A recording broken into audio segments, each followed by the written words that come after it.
everybody, this is Z-Wink and welcome back to Bug Bounty Bootcamp. Bug Bounty Bootcamp, sponsored by Integrity, the #1 hacking platform in Europe. Ethical hacking platform in Europe. Now listen, if you've been watching the Bug Bounty Bootcamp series, and you should have before you're on this video, we've already done 2 videos on this topic, right? So the whole idea is this series is meant to get you into bug bounty, able to interact with the Integrity ethical hacking platform and be able to log bugs against targets and get paid for them and make the world a safer place. So the first video, we talked about what bug bounty is, some basics about ethical hacking and all that good stuff, what Integrity is. Then in the second video, we talked about the tools. Namely, we talked about Firefox, which you see on the screen here. It's our web browser. We talked about how to download and install Portswigger Burp Suite's Community Edition, which is our proxy. We talked about what that is. We talked about how to connect Firefox to Burp Suite. Mentioned that it would be helpful to probably have a VPN piece of software running, like IPVanish or Nord. Anyway, make sure that you've already seen those 2 videos and you're comfortable with that content, because today we're going to start getting into actually intercepting web traffic and then talking about the pieces of it, what they are, what it means, and how we can manipulate it.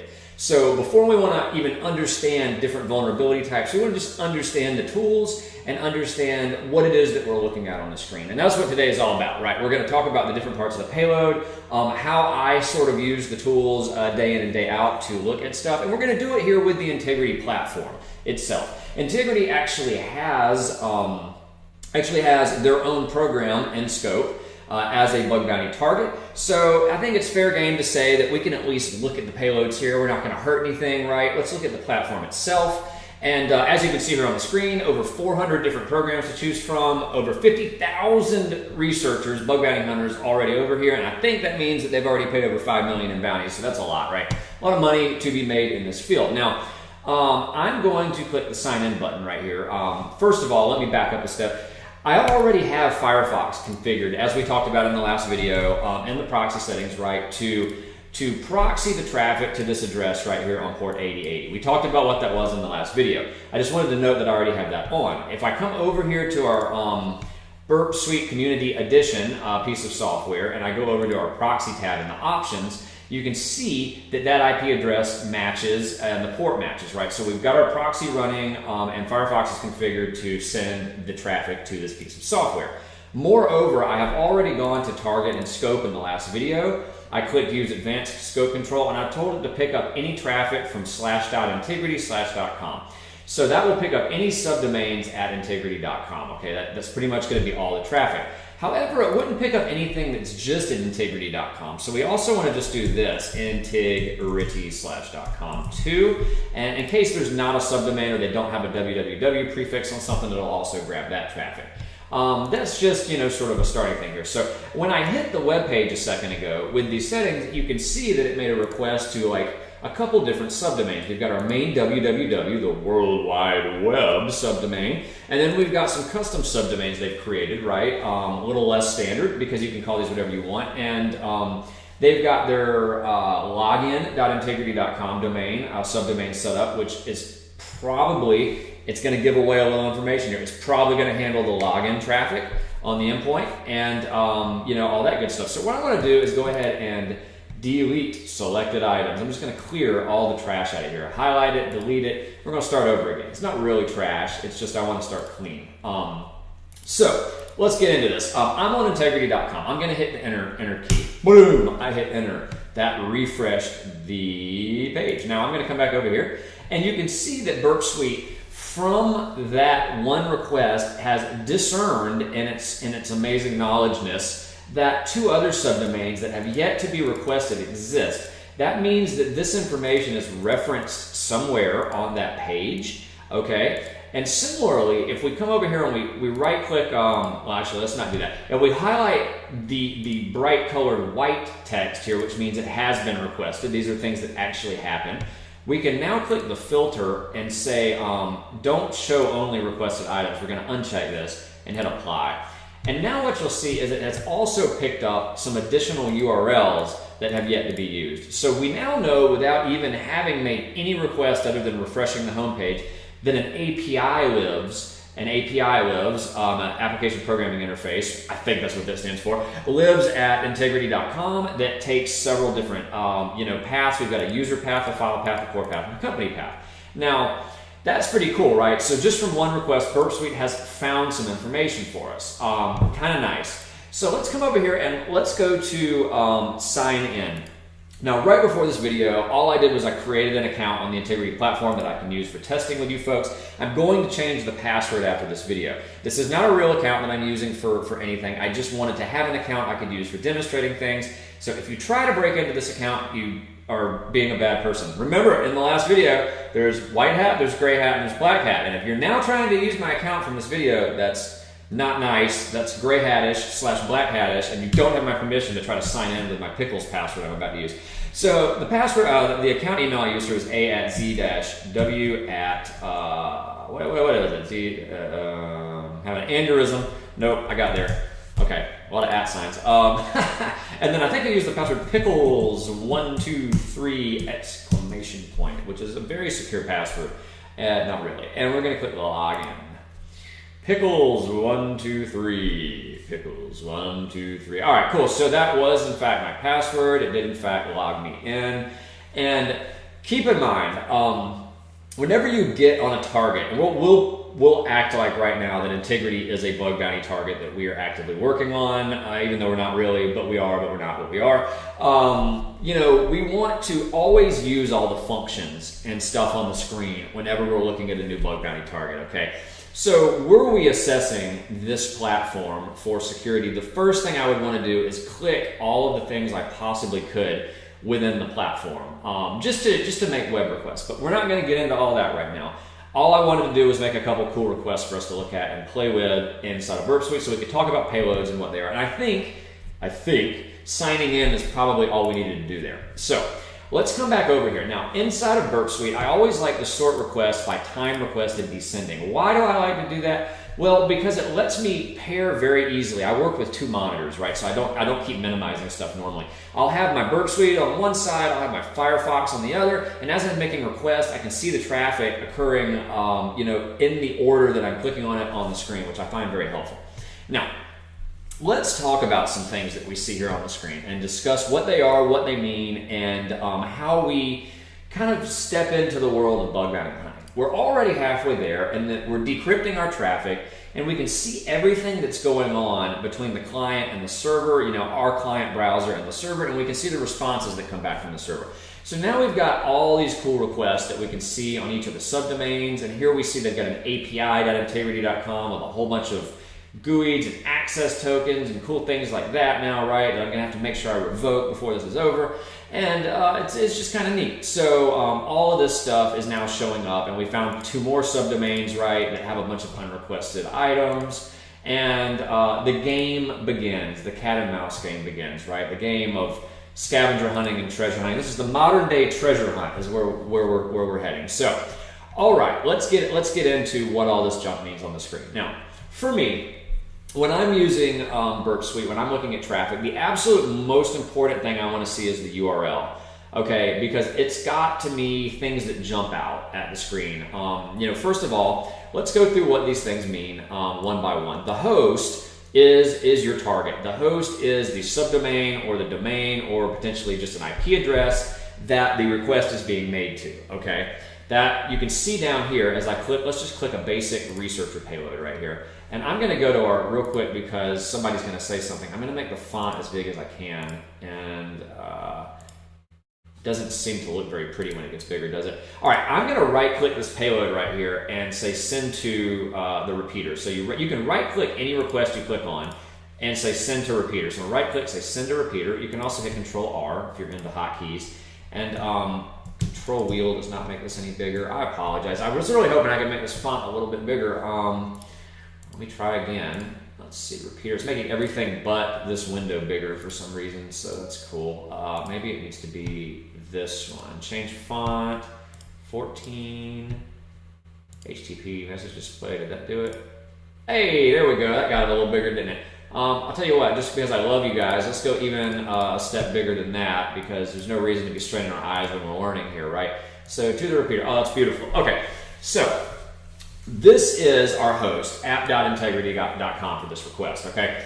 This host can essentially be anything in the repeater. You could change this to any site on the internet you wanted to. We could now type in google.com and then come over here to where it says target and type in google.com, right? And now this entire request will go to Google instead of Integrity.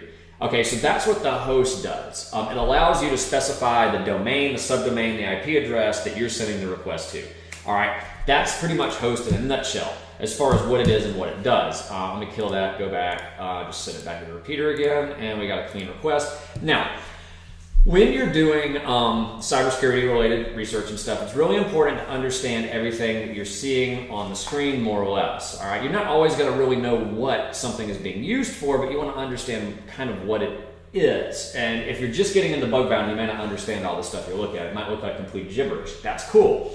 All right, first thing you're going to see in the top left corner of a request is the method, the request method. All right, request methods are kind of like telling you exactly what they're doing for the most case. All right, so you've got, and let me open up Notepad++ here and just get us a nice new clean window because I'm gonna make some notes and we're gonna talk about things. All right, so let's do this. Let's go ahead and say the request methods. So we've got get, we've got post, we've got put, we've got patch, we've got delete. Okay, these are our big ones. These are our main ones that you're going to see out there on the internet. You've got some weird ones like head, options.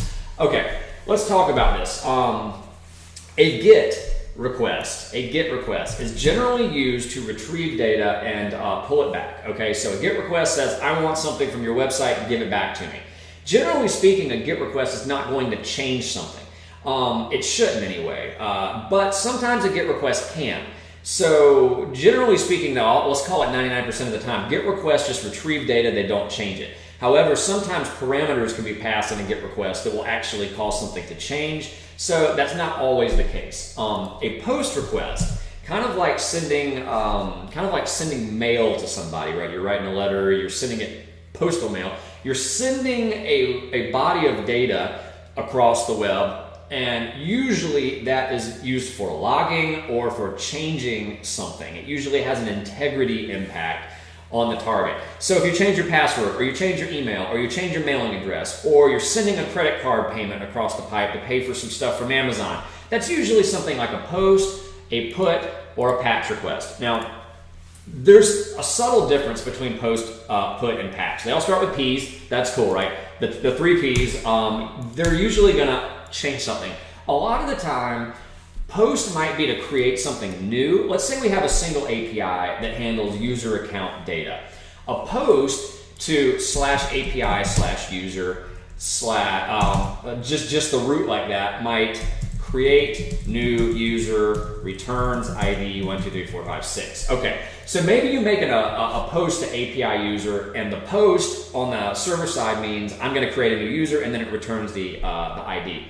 Now let's say maybe I make a put request to API/user /1, 2, 3, 4, 5, 6. Well, now what is that going to do? That could potentially update something on API on that particular user, right? So maybe I just want to add like an address, so it could change mailing address, for instance, of an existing user. So the API might say that is what a put request for. And then maybe with the patch request, it's only used for something like, password update.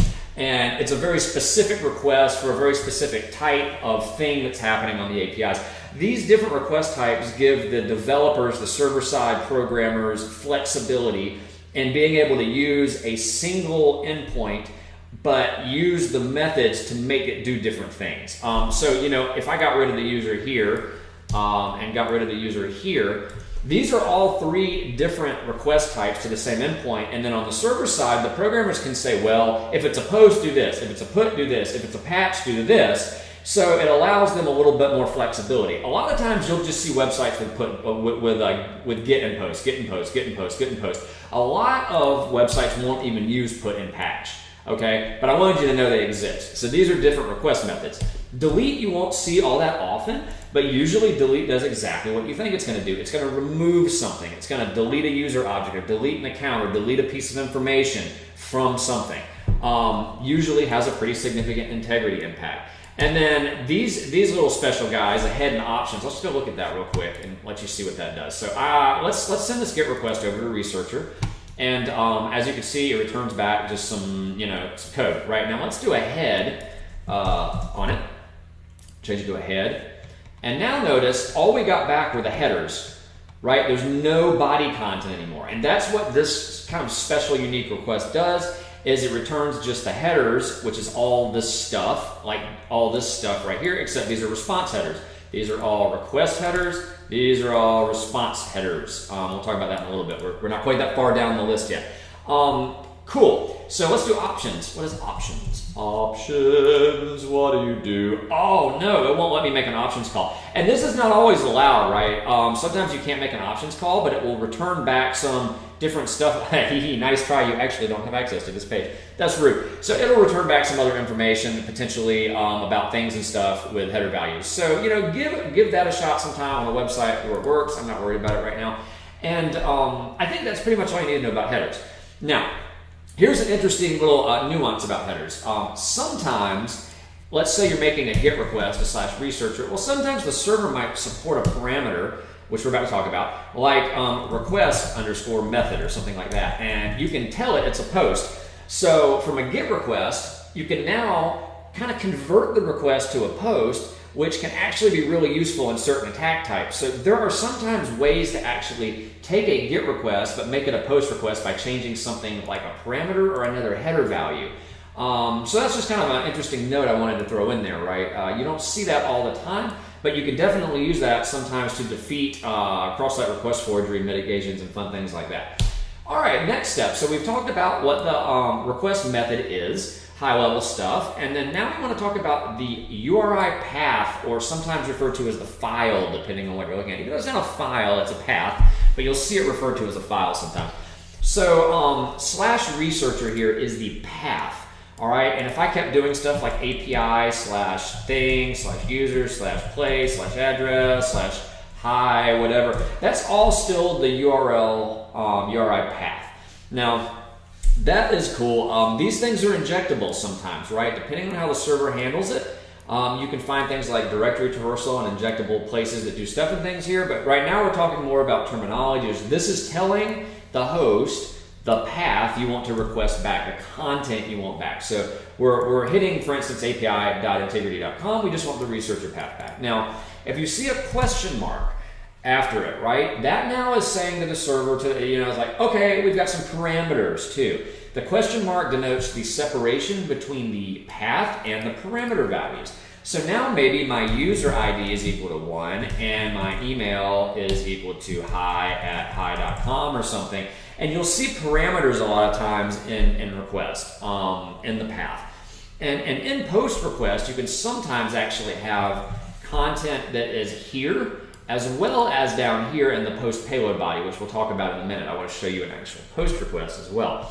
So again, we've gone over the methods, we've gone over that this is the path, and we've gone over the idea of parameters.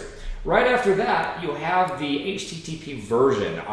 Generally speaking, you're going to see either HTTP/1.1 or /2. That is just telling you the version of the protocol that the server decides it wants to support. Not much to say about that right now. Below the host, which we've already talked about, you will have a declaration of cookies. Cookies, and I'm sure if you've been on the web for any period of time, you have heard all about cookies. Cookies. Cookies are like what tells the server who you are and what you potentially have permission to. So when I log into integrity.com, they could potentially issue me a, why did that get so small? They could potentially, please hold, I have ADD. You will find this to be true. I just want to know why my screen got really, really tiny. That's really, really tiny. How about now? Okay, gosh, oof, that was scary. So when you log into integrity.com or whatever, they will either issue you a cookie that says, okay, this person signed in, they now have a cookie that we're going to use that for authentication, or they're going to issue you like an authorization token of some kind, like authorization bearer, that's an authorization header, and you'll have a bunch of stuff after it, okay? This particular request, I don't know if this was before auth or after it. Let's go look and see what we got here. So if we go to login.integrity.com, I think that's where we actually logged in. Here, perfect. So I posted my credentials, as we mentioned, at this login.integrity.com, which was AXLink, ZFWIK, and then pickles123 exclamation point, which was URL encoded. Now, when I entered that and the server checked it to see if it was successful, it responded with a response header of set cookie, integrity.session, and set cookie host integrity.sso, which is more than likely our combined authentication tokens. Okay, so we have those now, and those were set because we properly authenticated. As I said in a previous video, authentication comes down to having a username and password or a string that represents one. So these are essentially the same thing. If somebody can get your username and password, or somebody can get these cookies, they have effectively become you, right? In most cases. So, it's important to make sure that your computer's secure, your browser traffic's encrypted, all that good stuff, because if somebody's managed to steal this thing, that's going to be no bueno. All right, cool. Had to get some water there. I'm dying. So this particular request doesn't probably have any session cookies related to authentication. It was on a different domain. That's fine, but that's what the cookies are. So you'll have a cookie header, and then each cookie is defined by the name of the cookie, an equal sign, the value of the cookie, and then a semicolon. So you can stuff a whole ton of cookies in here, okay? Just cookie. You'll see some websites that have like almost a page of cookies. A lot of them are used for tracking, okay? They're just tracking cookies. This GA stuff, I believe, is Google Analytics, right? Intercom, I believe, is some sort of chat software that you'll see across the internet, for, hey, do you need help? Push the chat button. So that's like a unique ID probably for that. Stuff and things, right? And if you don't ever know what a cookie value is, if it's not a custom defined value from the target, you can actually Google for these a lot of time, the name of the cookie, and it will probably tell you the type of software, what it's used for, all that kind of good stuff. So unless the target has named the cookie something custom, which would be they're usually something like their authentication cookie, you don't need to worry about trying to guess what it is, because the internet will probably tell you. Now, if they had not used cookies here, a lot of times you'll log in and you'll get an authorization token back, and it'll say authorization bearer, and usually this day and age, like a JWT, a JSON Web Token value, which is base 64 encoded. Oh my gosh, that's so nerdy. We haven't talked about any of that. Don't worry about it. You'll see something here. Sometimes you'll see like a GUI. This is definitely a valid GUI format. Other times you'll see like authorization basic, which is basic authentication. We're not talking about authentication right now. So going over some basic headers. The next header you'll see is the user agent header, and that tells the server who you are in terms of what type of device you're using. So if you're on a cell phone versus a tablet versus a Windows operating system or a Linux operating system or your browser, basically it tries to tell the server what type of device you're using, what operating system you're on, and what type of browser and version you're using. And the reason for that, other than to snoop on you, which seems to be the norm this day and age, is for the website to be able to properly display the content for your device and browser. But you can spoof this, okay? Like I can now pickles this, right? Because my user agent is now pickles, and no issues, right? I've still got a head up here. Who didn't let me change that? So we get the same content back before with a user agent of pickles. But some web application firewalls and software is programmed to only allow a certain valid list of user agents. That's not a good mitigation, because as you just saw, you can set your user agent to be anything. So it's not really a mitigation of any kind. Like if somebody says, I'm not going to allow Linux users, or I'm not going to allow, some scanner like Nessus or something that puts its own custom user agent header value on it. Well, you just change it. It's not a hard thing to do. So user agent can be changed. That's a good thing to know. Accept header is basically saying the types of content you're willing to accept back from the web server. Much of the time, the web server will ignore this. Like it's sending back the content type of text HTML, which is our standard HTML format. Let's tell it I only want to allow text/XML back. Actually, let's do application XML for whatever reason, and hit send. Okay, so it actually kind of looks like it ignored it, and yeah, we got the exact same content back. So that's just a standard header that's thrown in there that says I'm willing to accept these different types of content back, and the browser's doing that automatically, right? Because remember, this request originated from the browser. We didn't set these, the browser did. The language is that, it's what you think it is. This is English US. None of the rest of this really matters right now. It's not super important. So you'll see a ton of different headers on websites, and they use custom headers, and it's just important to realize these are the request headers. Request headers can be modified by you when you're hacking. You can make them say or do anything you want. I can add a header in here called zwink is cool and put 1 and send it, and it will completely ignore it and do nothing. And sometimes security people will put in custom headers if you can find them, like is admin true. This is a real thing. Okay, and if you have is admin true, for instance, and it was looking on the server for a header of is admin true, it might log you in as an administrator. So my point being is that you can't begin to fathom the number of things that developers can conceive of as good security ideas that are not good security ideas. But what would normally happen in a flow like this is an actual administrator logs into, say, integrity.com, right? Obviously, this doesn't work on Integrity, but if you logged into integrity.com as an administrator and they said, and had bad security, they were like, oh, well, you're an administrator. I'm going to return the is admin true header, and I'm going to log you in. So what happens is you get your cookie back, and you also have this, but what the programmers forgot to do was check that your cookie is an actual admin level cookie, not just a customer level cookie. So then this becomes a privilege escalation potentially by just adding this header value. So it's good to do header tampering, and if you ever see custom headers defined in code and stuff and you're looking around, that is sort of the value of headers, right? Similarly, you might have like there's a lot of different exported for or real IP, these aren't the actual header names, but my point is you could sometimes specify like custom IP related headers, which can allow you to bypass 403 or 401 restrictions on endpoints, right? Because all you did was told it that you're actually at an IP address that you're not really at. It thinks you're now on the local host of the server or something, and then it lets you in because it's kind of screwing with their network controls that they tried to put in at the application layer, not very well.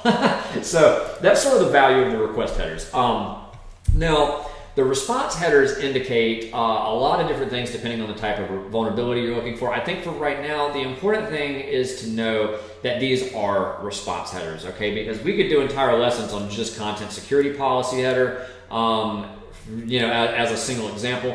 Just know that this up here is your response code. And this is important to know. Back here to our main page where we started all this fun talking, we've now gone over the host, the method, the URLs, the URIs, the parameters. I haven't talked at all about status codes. Now, status codes are a standard across the internet. And 200 means yay. 200 means everything's good. You requested it, I'm giving it back to you, life is good. 200, okay. 302 is a redirect, okay? 302 means I found something, or it was okay, and I'm now going to bounce you somewhere else. So as you can see right here, a 302 has this interesting response header called a location. And what it's doing is it's saying, okay, I was good with what just happened, but I'm going to bounce you to whatever is defined in the location header. So this request to auth dashboard then forwarded us to /researcher, which is why the next request you see, remember, we sort time requested descending. The next request you see is to researcher. So that is what a 302 does. It's good to go look up all the different status codes. I'm definitely not going to tell you all that. The big ones that you need to know for hacking. 200s, 204s, these sort of things generally mean okay. 301s, 302s, etc. generally mean it's a redirect. 404, not found, okay? 401, 403, authorization, access denied kind of stuff, right? You're being blocked. 400 generally means some sort of server error / not found. They're kind of quirky. And 500 means you blew it up. It's got an error, server error. And when you're starting to test stuff, you'll get a lot of 500s probably because you're sending things to the server it's not expecting. And 500 errors can be good for you as an attacker, or it can just be a 500 error. It could just be a generic, catch-all statement on the server side that says an error happened, I'm going to return a 500. Doesn't necessarily mean you're hacking it. It just could mean you're blowing the server up in a non-offensive way. So now let's go back over here and look at a post request. Let's finish talking about this first. The length, that's the amount of content in bytes that's come back from the response. Length can be useful sometimes when you're trying to figure out if a request has changed. You send one request, you change something, you get a different length back. You can use it for testing that way, and also to kind of find more valuable files that have more content in them. The MIME type is telling you the content type of what's being returned. So, content type of text CSS means that's a cascading style sheet. That's the things that make your websites pretty, and nowadays also make things dance around on the screen and give you a seizure. Script, application JavaScript, that's your JavaScript scripting content type, HTML, text HTML. Anyway, it's telling you the content type just parsed out for you. Title of the page doesn't really matter ever unless you're looking for something specific. And then the time requested over here, that's sort of your main HUD. Now, all right, we don't want to go too long on this, we're at 30 minutes. Let's go over to our post request where we logged into the account, and I want to send this to the repeater. So right click, send to repeater. And this is a very complex looking payload right down here at the bottom. So when you have a post, as I mentioned, you will oftentimes have parameters defined in the actual request itself, and you will sometimes have a payload body separated out. Now, the way that the payload body is formatted out, remember post requests were sending data. The way the payload body is formatted at the bottom depends on the content type of the payload.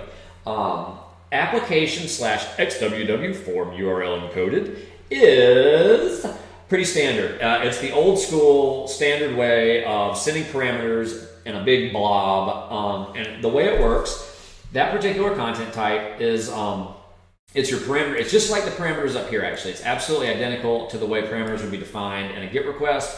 It's your parameter name, followed by an equal sign, followed by whatever the parameter says, and then an and sign, then another parameter, then an equals, then the parameter's value, and another and sign. The thing is, the content has to be URL encoded so that the server receiving the request doesn't have an aneurysm. So let's look at the difference here. I'm going to highlight this and hit Control-Shift-U, and that's going to un-URL encode everything.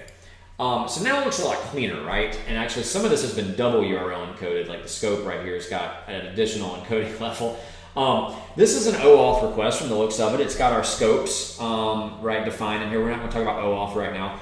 And likely I will not be able to replay this request and get a valid login back if it's implemented correctly, right? I've already used this request verification token. I've probably already used the code challenge, right? So this should not be allowed to be replayed. Let's go ahead and send the request with it not URL encoded and see what happens. 302 found, yeah, it didn't like, right? Because remember, it bounced us to researcher or something, I think the first time. Connect, authorized, callback, client. I don't know. Let's see. Did that work? Let me change the password. Maybe it did. 3124. So we got, remember I was talking about the content type. Size. We got 3,062 bytes down here at the bottom. Let's send it again. And now we got 7,878 bytes. Okay, so it did actually appear to let us replay that request. I don't know if that's ideal. I feel like probably the OAuth code challenge and state should have probably only been usable one time, but not the end of the world. So yeah, I was just issued a new authorization token. So now the question would be, did it log out my other session when I logged into a new session at the same time? So let's request this page. Is it working? Yep, so I wonder if I have two valid sessions now. That's not necessarily a big deal, right? Just it's interesting notes that we make when we're looking at stuff. What I wanted to show you is, you see how easy it was for me to modify the content in here, and it actually accepted it without being URL encoded, so that was just a safety precaution. It looks like everything in here is already pretty URL encoded anyway, not a lot of, normally you would want this kind of stuff URL encoded, right? You hit Control-U and then it turns into %40, but it appears to be all right with it without me doing that, so that's okay. So now what we could do is we could start trying to actually hack various parameters in this payload, right, as security researchers and see what happens. Like if we're talking about SQL injection, what happens if I come over here, right, to this and I do a semicolon or 1 equals 1 and 2 dashes and a space, right, and then I URL encode all that so it's happy, then I send that across the pipe, right? Do we get anything? Nope, it didn't like that, right? So it's telling me to log in. So, you know, it's like, this is how the tampering begins. We're starting to understand the payloads, we're starting to understand all the parts and pieces of everything, and we start getting into, now we know how to use the target, we know how to We know how to forward the traffic over to Burp Suite. We know sort of the parts and pieces of the request. At this point, we're left like, okay, I think I get how to use it, right? I get how to look at the request manually and see what's happening.